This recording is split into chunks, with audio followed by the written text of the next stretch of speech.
অন্তহীন মুক্তিযুদ্ধের শেষ কোথায়?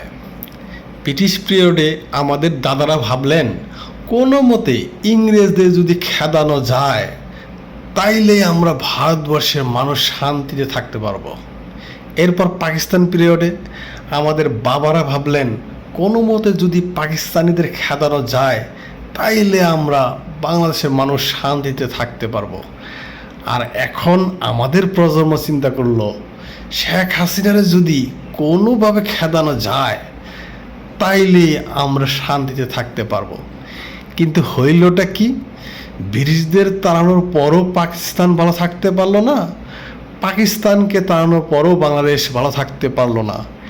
এখন শেখ হাসিনাকে তাড়ানোর পরও আমাদের জনগণ ভালো থাকতে পারতেছে না। না আছে খাদ্যের নিরাপত্তা, না আছে জীবনের নিরাপত্তা।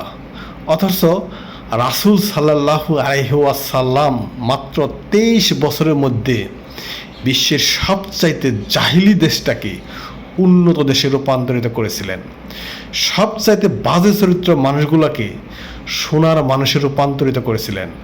এবং যে দেশটাতে অল টাইম গৃহযুদ্ধ লেগেই থাকতো সেই দেশটাকে ঐক্যবদ্ধ জাতিসত্তায় রূপান্তরিত করেছিলেন। ভাই, যতদিন আমরা সেই রাসূলের আদর্শকে প্রত্যাখ্যান করতে থাকব, মানব রচিত বিধানের মধ্যে মুক্তি খুঁজে বেড়াবো, ততদিন আমরা কেবল মুক্তিযুদ্ধ করতেই থাকব, মুক্তি আর আসবে না।